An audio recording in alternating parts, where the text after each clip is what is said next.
Which political party is the party of business? Raab's resignation, bullying or the blob? And have Gen Z lost faith in the monarchy? This is Politics Live.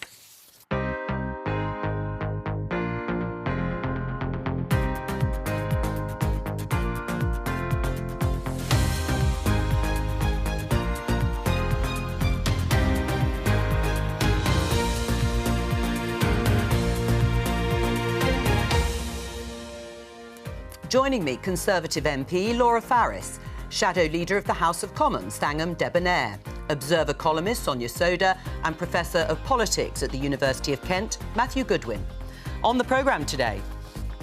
This government is unashamedly pro-business. It's as simple as that. Can Rishi Sunak win back businesses that were told where to go by predecessor? What you've got is the risk here of a very small minority of very activist civil servants effectively trying to block government. That's not on, that's not democratic. Was he the architect of his own downfall or the victim of the blob? What she said was to be condemned. It was anti-Semitic. It's absolutely right that we acted as swiftly as we did. Diane Abbott is suspended by Labour over anti-Semitic comments. Should she be able to sit as a Labour MP again? I wouldn't say I don't care, but I'd say it's not necessarily something that I'm invested in. I'd say I wasn't invested in it. The only person I know who does support the monarchy is my gran, and she loves it. As Westminster prepares for the coronation, how are attitudes to the monarchy changing?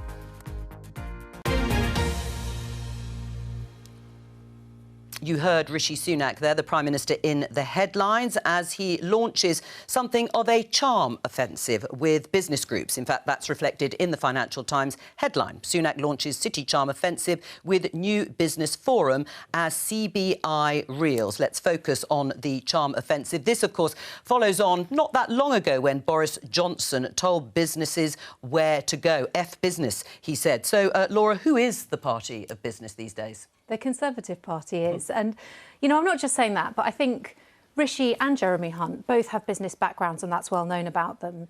When I'm out on the doorstep, the businesses in my constituency have not forgotten his time as Chancellor and the economic package he put in place during the pandemic. That still comes up a lot. And when you think about his, you know, the 5 priorities that he hammers away at, halve inflation, grow the economy, reduce debt, cut waiting lists and stop the boats, 3 out of 5 are economic. And number 2, grow the economy, cannot happen without businesses.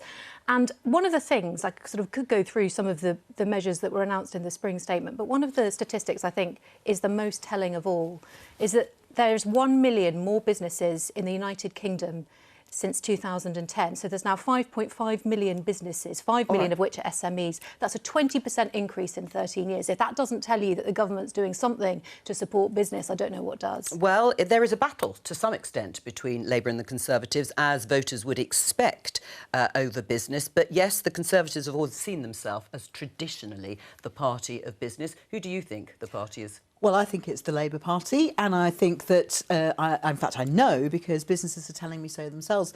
Businesses headed up by people who are not natural Labour supporters or voters, who are saying to me they feel that the government has just given up on governing. They failed to reform the business rate system, which is causing so many of the SMEs that Laura talks about massive problems. A Labour government would be reforming the business rate system, and the Conservative government could and is not. There are other businesses who are saying to us that the whole effect of the Liz Truss disastrous budget of only a few months ago still, the effect of that is still being felt. I'm also speaking to businesses who are high energy users who feel that they're just not getting the support that they need. Now, businesses I talk to, they're not asking for government handouts to prop up every problem, but they do want a partnership, and that's not what they feel they're getting from the Tories at the moment, which is something that the Labour Party is offering to them. Sonia, is this a strategy to win the next election? Obviously, trying to win over business, it also partly results in higher donations, quite often to political parties. Or does it actually not matter anymore? I think it matters less than it used to 20 or 30 years ago. I think if a business leader, particularly for the Labour Party, if business leaders were saying, oh, well, we don't trust Labour in government, I think that at one point would have played into perceptions that Labour perhaps wasn't the party of economic credibility. Now, that shifted significantly in the run-up to 1997. You remember the sort of prawn cocktail initiative? I do indeed. And I think it, A, matters less these days, but I also think that, I mean, I agree agree with Thangham that I think the pendulum is swinging back to Labour. I think lots of business leaders sort of are working on the assumption that there is an excellent chance Labour will form the next government. I think some of them haven't been impressed at all with the Conservative government's stand on Brexit, which has made their lives a lot more difficult when it comes to exports. And I think Labour, just under Keir Starmer, doesn't have that same issue on economic credibility anymore that it did under Jeremy Corbyn. Do you think it matters as much as it used to? Boris Johnson clearly didn't at the time he made that rather disparaging comment. Well, it does matter, but I think the problem for business is they've had a decade, more than a decade of constant shocks. They've had the financial crisis, Brexit, the pandemic, the Liz Truss budget, the instability around that. So what business is looking for is long-term stability, and also, Joe, answers to the long-term challenges that are facing the country. And to be honest, I don't think either Labour or the Conservatives are actually speaking to that. Productivity still very low. How are we going to wean ourselves off an economy that's dependent upon the importation of mass cheap labour? What's the Brexit economic strategy for the next 20, 30 years, not just the next 2 years? And I think business is sort of looking at these challenges and thinking nobody's really got the answers to them. All right, let's talk about Dominic Raab, former Deputy Prime Minister. He resigned on Friday after the publication of a report into bullying claims against him. There are two contrasting views about what actually has been going on. We can take the Mail on Sunday that says there's a brutal war going on that pits ministers against the blob. The Observer looks at it rather differently and is talking about a bullying culture across politics that must be tackled. Now, Mr Tolley, who did the investigation into 8 formal complaints, he upheld 2, finding that Dominic Raab's behaviour in those cases was intimidating, insulting and humiliating. As I said, Mr Raab resigned as a result because he said he would if any of the claims were upheld, but criticised what he believes were flawed findings that set a dangerous precedent. He talked about an activist civil servant. Which is right in your mind, Laura? Is there a bullying culture across politics or actually an activist civil service? No, I'm not going to criticise anyone in government, either ministers or civil servants. You know, Dominic, I've worked with Dominic and I liked him and I respected him, but he said that if there was any adverse finding in Adam Tolley's report that he would resign, and he did. And I think he showed integrity in doing so, and I think that, you know, there's now a new Deputy Prime Minister. But he's criticised the findings, despite doing what he said he would do. You're absolutely right. He has criticised the findings and said that actually it sets a dangerous precedent for ministers and government working with the civil service. Do you agree with that? I think that, you know, I thought the report was considered, and you know, it upheld, as you said, 2 findings in respect of 1 department and 1 individual. Everything else it did not uphold. If it, you know, I think the most scorching passage in the report was reserved actually for the trial by media that he underwent in the months before, and they said there was a series of misleading reports. So, look, I think that I think it's been resolved, that matter. Right, that's been resolved, but it does speak more widely to how that relationship is going to develop going forward. You know, is it difficult for ministers to put their project manifesto in place if they feel they have to tread too carefully, as Dominic Raab felt, with civil servants? Well, look, just moving away from Dominic Raab, what do I think about the relationship between ministers and civil servants? I suppose I'm not in government, so I've only ever observed it as a parliamentary private secretary, and I think that, you know, it is a symbiosis that's quite unusual, and until you have a look into government, you've never seen a relationship like that, because normally people have sort of subordinates and who report up to them, and in this case, you have sort of experts who provide a really important cushion about the workings of a policy and how it's going to be implemented. And then you have the minister trying to drive what they want to do. So I suppose inevitably there will be pressure points that could emerge along the way. But I think, you know, from what I've seen very impressive civil servants and good ministers trying to shepherd them through. You want to be the next government. Are you worried about that relationship? I mean, your colleague, Jonathan Ashworth, Shadow Work and Pension, said we will be tough. We will be tough as ministers with the civil service to make sure we can get our agenda through. What do you make of this judgment, really, in the light of that relationship? Well, I mean, Jonathan saying we will be tough is about wanting to pursue a political agenda for which I hope we will have a public mandate after the next general election. That's not the same as using demeaning language, insulting, undermining, being aggressive. And that's what Adam Tolley's report says about Dominic Raab. I think it says something also quite profound about Rishi Sunak, that he is tolerating this sort of behaviour in his cabinet. We've had now three resignations as a result of behaviour in the course of actually quite a short premiership. Rishi Sunak did not take decisive action last week. He waited for Dominic Raab to resign. I think that shows up his weak leadership. I think that's very extraordinary. respectfully, the finding that was made related to a period before Rishi Sunak was Prime Minister. So and what? It wasn't said that, so what? How He's is Prime he... Minister now. He's Prime Minister now. And he's got Dominic Raab in his... He's had Dominic Raab in his cabinet. He could have taken action on Thursday after he'd read the report. Instead, he waited for Dominic Raab to resign. I think that shows weak leadership. Yeah, I've just written a book about what I call the new elite in the institutions that are moving away from the rest of the country. And I go out on a limb on this. I mean, I think Raab's right, actually. I think in some of our institutions, we've got a cultural victimhood where people are so quick to take offence. And often, and the quote he used was cultural resistance. He said there is a cultural resistance within the civil service to projects that challenge the consensus like Brexit. And let me tell you one thing, Joe. Since my book came out, and I'm not going to tell you who they are, I've had 3 senior civil servants call me and say, we have a problem within the civil service at accepting and implementing projects that challenge what we might call the established consensus. And those are senior civil servants within the institution. And we do. I think it's pretty obvious that the amount of stuff that is leaked from the civil service when it happens to involve projects that undermine the consensus, that's not a coincidence. I think Raab is raising a legitimate point, which is have we got the balance right? Some people may not be old enough as I am to remember Yes Minister, but the whole point of that series was predicated on exactly that, the idea of civil servants resisting political pressures. Now, I think that we have to be good leaders, and being good leaders can mean being tough, but it does not mean undermining, insulting, degrading. I think the worst that my staff can say about me and do is that I can sometimes be quite grumpy in the mornings. That's not undermining, insulting, and we have to be able to lead by example and also be able to pursue a political agenda with confidence and leadership,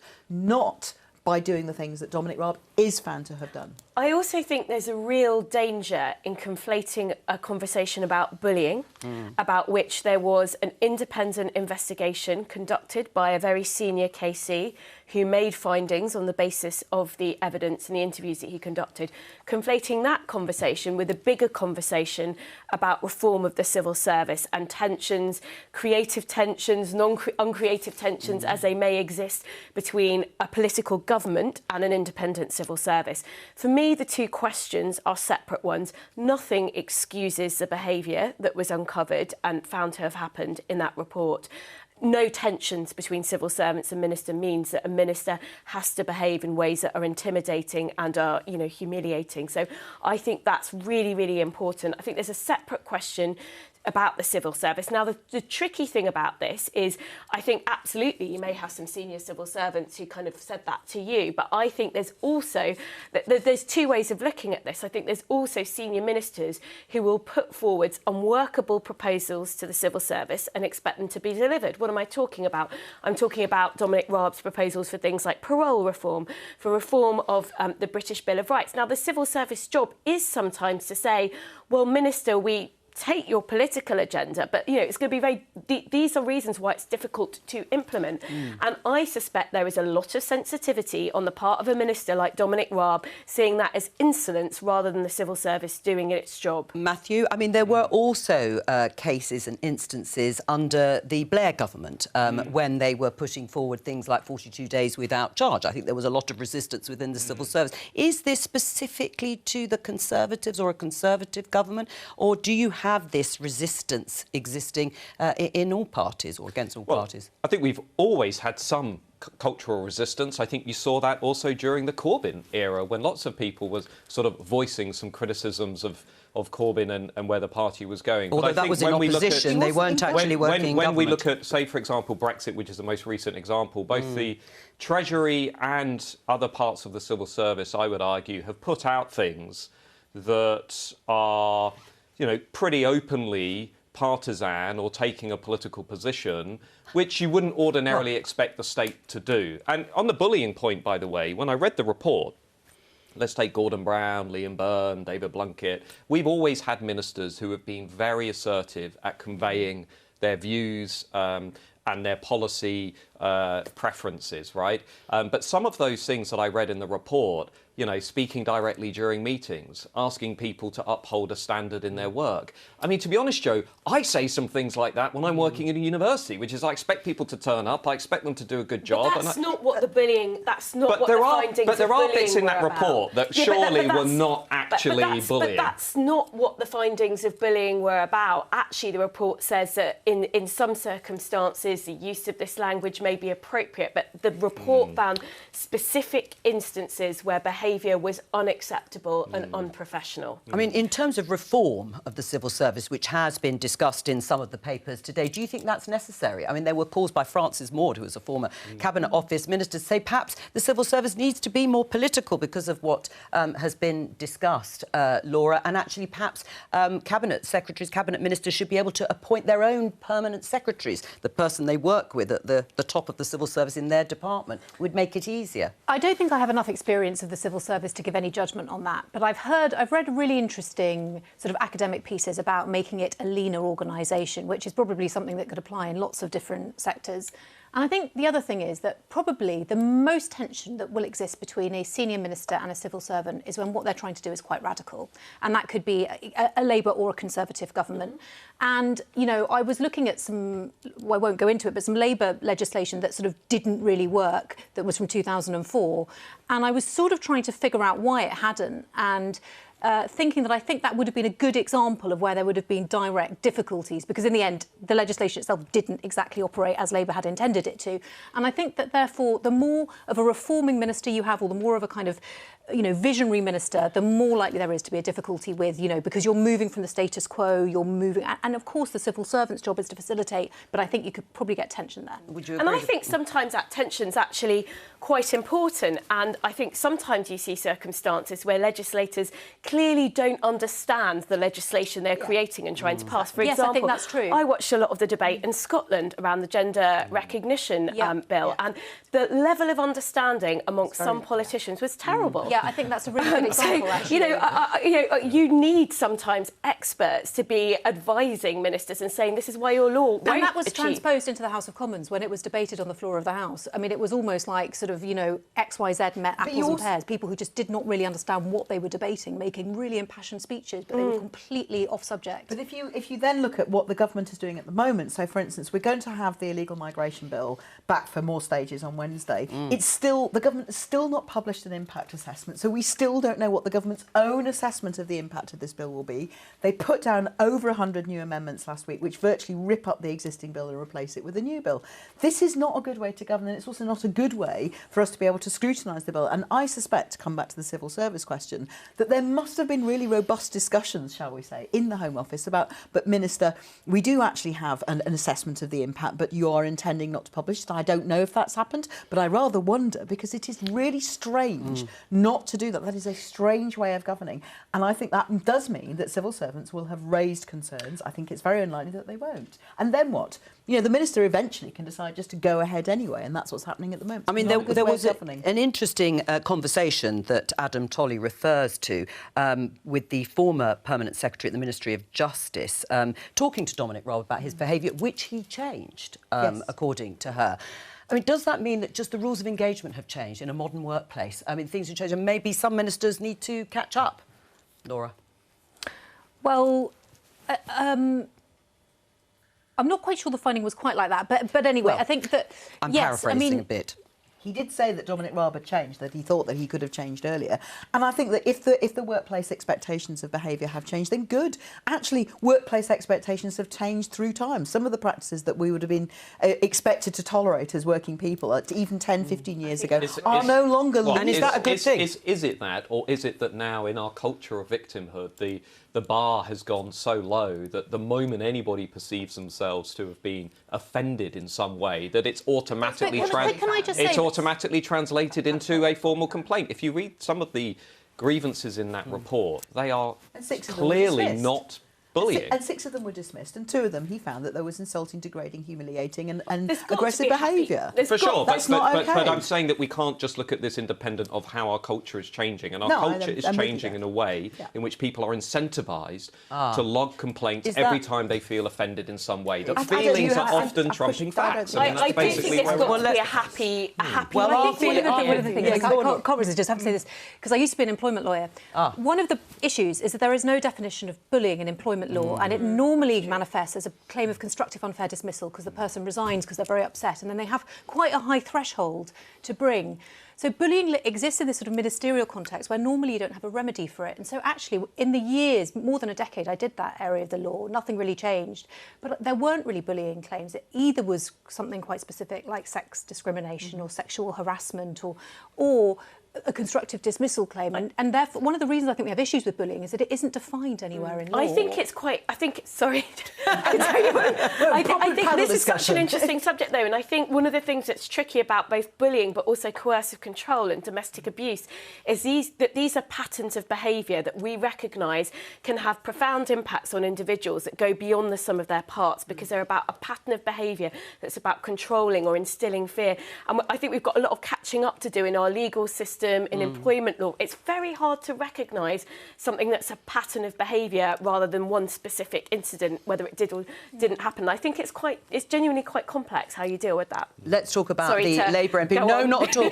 Labour MP Diane Abbott, well, actually, she's effectively been kicked out of the parliamentary party for a letter published in The Observer. In the letter, she's talking about racism. And she says about Jews, Irish people and travellers, they undoubtedly experience prejudice. This is similar to racism. Many types of white people with points of difference, such as redheads, can experience this prejudice. But they are not all their lives subject to racism. As I said, she has had she's had the whip removed by the Labour Party. You heard Sir Keir Starmer, the Labour leader, there in the headlines. Now, she has withdrawn her remarks and she has responded. She's apologised and says racism takes many forms and it is completely undeniable that Jewish people have suffered its monstrous effects, as have Irish people, travellers and many others. She apologises for any anguish caused. Is there a way back for Diane Abbott into the Labour Party, Parliamentary Labour Party? I don't know. And that's why the whip has been suspended and there will be an inquiry, and quite right too, because when I read those remarks yesterday morning, I was angry, I was upset. I felt that this was an atrocious comparison to make, absolutely atrocious. And I think, that much has been made of an apology, but for someone to say, I distance myself from my own remarks, for me is really quite problematic, and I think that's why we do need to let the inquiry take place. It's absolutely right the whip was withdrawn, and I'm glad it was done so promptly. I am absolutely sure that the Leader's office and the whip's officers were inundated with messages from colleagues saying this cannot be allowed to stand. I don't know what the future holds for Diane Abbott. I do know that her past contains a pioneering woman of whom we all should be, very proud of her achievements. She should be proud of her achievements. But this is not that. And two things can be true at once. She can have had a pioneering past and at the same time have said some atrocious things. I don't really know how you can distance yourself from your own remarks. Right. But that will hopefully come out in the inquiry. But that does mean there is a path. There could be a path. I don't know. Back into the Labour. It's hard to see. It's hard to see. It is. I find it hard to see at the moment. But that's on the what the basis inquiry's that for. Jeremy Corbyn, the former Labour leader, was told that he could have the whip restored if he made a very full apology for comments he made in the wake of the report into allegations of anti-Semitism in the Labour Party. Now, the Labour Party has concluded that he didn't do enough.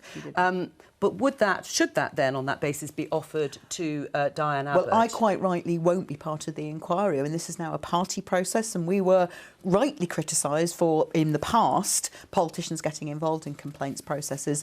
The EHRC, the Equalities and Human Rights Commission, said that we needed a good and independent process. We do now have parts of that process which, if necessary, the Labour Party can refer this investigation to the independent element. That may be necessary. I think for me to speculate about what happens next is not helpful. However, you know, you mentioned Jeremy Corbyn. He was given, as a result of an inquiry, given a path of action which he could choose to follow or not. He chose not, and therefore he is where he is. Diane will presumably be offered a fair and rigorous investigation, which we should respect. But you don't think at this point there is a way back? Hard to see. Hard to see. Do you think Diane Abbott will stand as a Labour MP at the next election? I think it depends entirely on her action. So I'm somebody who believes that there's always the possibility of redemption and forgiveness following a period of reflection, of trying to make amends for harm and hurt that may have been caused. I think the issue for Diane Abbott, notwithstanding everything that Thangham said about her track record, and she has achieved some pretty amazing things, but she's also said some pretty offensive things in the past too. But I think the issue here is that she has a track record on anti-Semitism. So back in 2016, she claimed that claims of anti-Semitism in the Labour Party, including by some of her colleagues who are Jewish, were smears against the Labour Party, and that preceded a report from the EHRC that found that the Labour Party acted unlawfully under Jeremy Corbyn's leadership in discriminating against Jewish people. So certainly the apology that she offered very quickly, I think, was problematic for the reasons Thangham has said. It didn't go far enough. It didn't acknowledge her track record on this.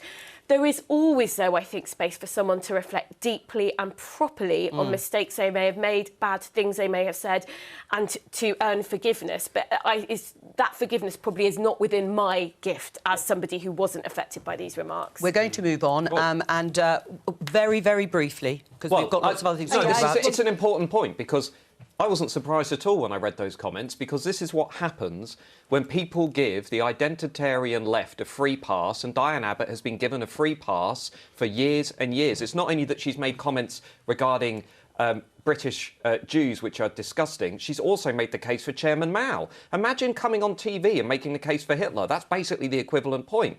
And I think this is the problem, Joe. When it comes to identity politics, people like Abbott get a free pass. She shouldn't be allowed back into the Labour Party.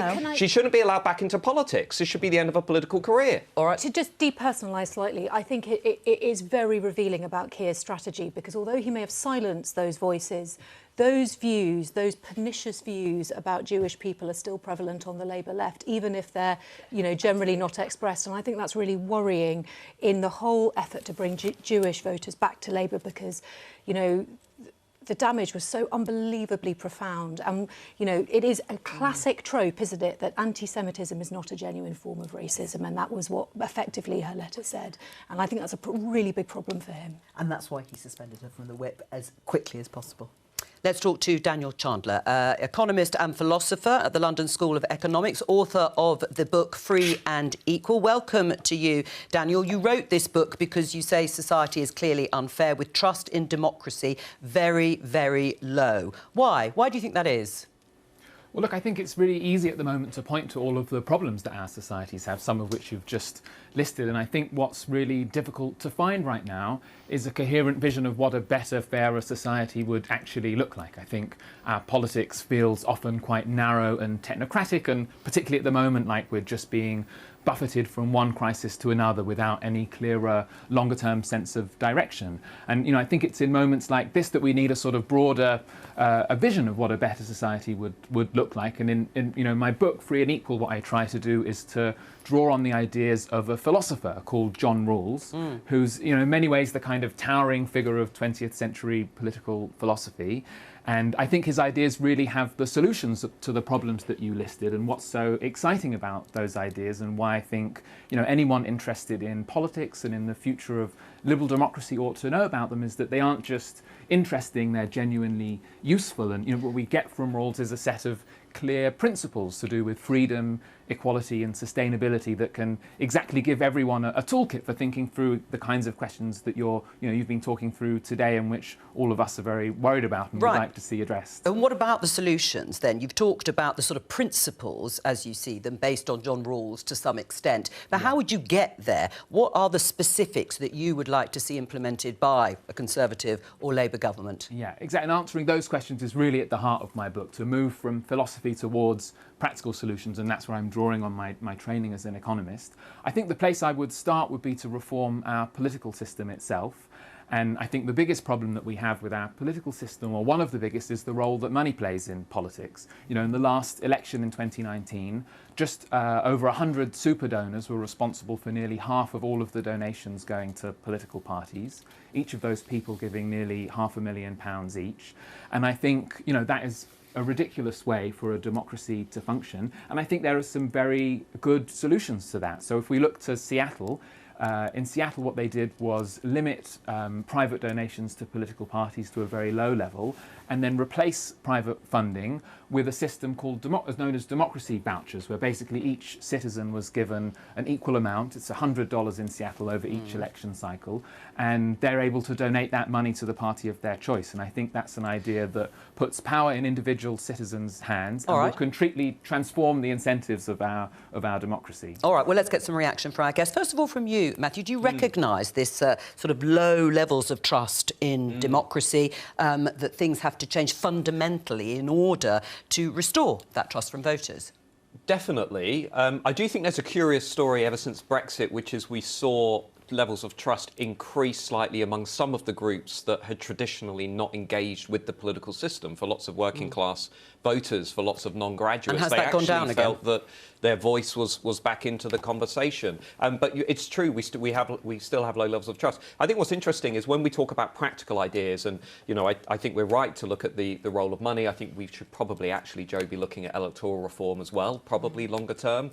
I think we need to be looking at citizens' assemblies. I think we need to be looking at more participatory budgeting, sending power down to the local level. Oh, strong agreement on this side of the table. I don't know why you're surprised. I don't know why you're surprised. I think reform more generally is the obvious response to the political rebellions of the last decade. That's what people are calling out for. Right. Well, let's get a response from the politicians. Laura, what do you think? Do you agree? Well, actually, I do partly agree with what you said. I do think we could improve the way we get people into politics, and certainly I think you could improve the way that Westminster works, actually. But when I read John Rawls, and I remember really he had an effect on me, like you, but I think that a different outcome from that? No, slightly different. I found there was a bit more nuance. So I think that one of the things I got from the sort of précis of your book, that it was about equalising outcomes as much as possible through taxation and so on. And one of the things that Rawls kind of canvasses in his work is whether or not the individual is responsible for their own talent and efforts, or whether it's something that's arbitrarily kind of, you know, bestowed upon you, and you're very lucky to find yourself very hardworking. And I suppose I've always really sort of had a strong belief in the power of the individual, and never been fully persuaded by any kind of didactic state-imposed equalisation exercise, because I think there's a lot more you can do to power the levers to give people access to better opportunities rather than trying to drive Well, the whole Daniel, thing do you want to respond to that specifically? Yes, please. So, I mean, you know, the Rawls has two principles for thinking about inequality and economic justice. One is exactly as you're talking about, a principle of equality of opportunity. I think that is right at the heart of Rawls's theory. But Rawls argues that equality of opportunity on its own isn't enough, and that we need to combine that with a broader vision of shared prosperity. And I think it's the combination of those two things that we need. So, you know, I think it would be wrong to characterise Rawls as someone who only cares about equality of outcome. And really at the heart of my book and of Rawls's philosophy are ideas for equipping people to take part in our economy, to contribute in return for a fair reward.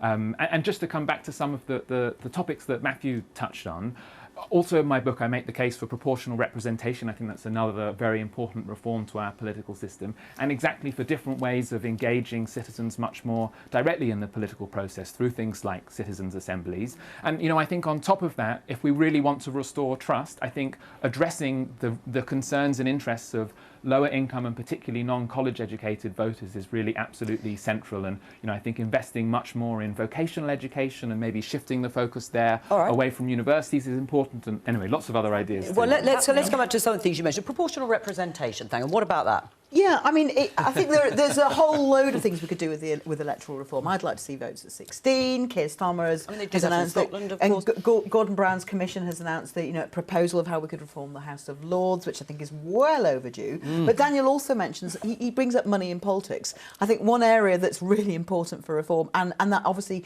needs to take place in the minds of MPs as well as the rules, as we're seeing constantly at the moment, is the influence of money on MPs whilst they are in office. It is astonishing astonishing to me that we have had a series of Conservative Party leaders who have defended people who have certainly seemed to have broken the rules that we already have. So, you know, so we had the Owen Paterson affair, which eventually led to him resigning from his seat, and quite right too. But the Prime Minister of the day was defending him and effectively trying to change the rules in reverse. Now, that's another aspect of money in politics which really needs looking at. I'd also start with second jobs. I mean, really, my job is more than full-time. Let's stop that. All right, well, you want to start there. What about one of the issues that Daniel raises is higher levels of taxation to pay for some of the things that he would like to see to lead to a fair and equal society? I think I'm paraphrasing correctly, Daniel. And at the moment, well, we've definitely got those higher historically levels of taxation under a Lower party. than some countries, I'll come to this is only historic by UK standards. Absolutely, higher levels of taxation by a party who's promised low levels of taxation. Does that not lead to a lack of trust too, Laura? Well, Jo, am I answering you or Daniel? But I will tell you... Daniel. Look, I've actually got to answer Jo now. But I was just going to say, I think we've come out of a unique world event, which is the pandemic. It's known that 400 billion was spent on that, and there have to be unusual fiscal measures taken to at least get things moving. Of course, we want to reduce taxes, and I hope soon. I hope soon we'll be through the worst of the storm in order to do that. But you know, when you talk about sort of increasing, I suppose, Daniel, the tax burden. I mean, it is already the case that those with the broadest shoulders, particularly in relation to income tax, pay, you know, by far the most tax. And you could go on forever, of course, but you then get into this realm where you're punishing success, you're disincentivising effort and promotion. And you can also get, in this global kind of economy we live in, people just leaving the United Kingdom. So finding the sort of spirit level where you're both maximising your tax take but not doing it in a way that's completely disincentivising to success, I think is difficult, a very difficult exercise. And I'm never really attracted by sort of tax the rich. Well, Daniel, how are you going to persuade both parties? parties? Because the Labour Party is not advocating higher taxes either.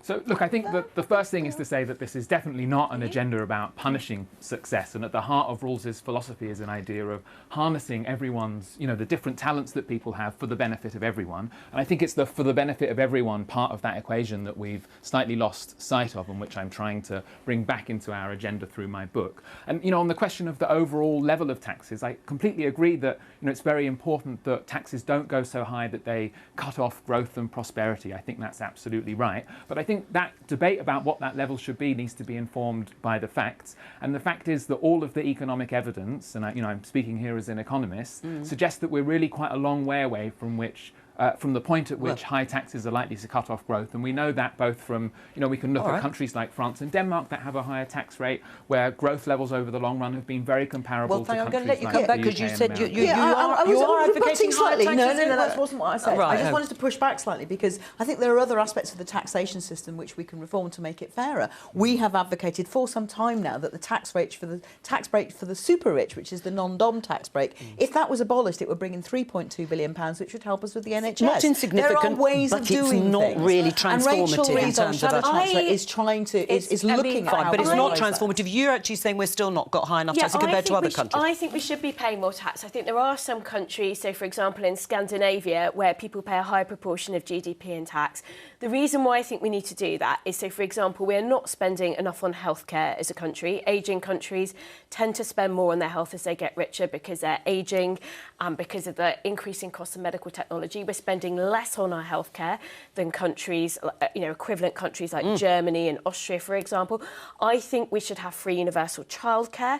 I think we should have more substantial... We're getting close to that with the announcement that was made in the budget. I mean, it's going to be from 9 months to start of school. Although not till 2025.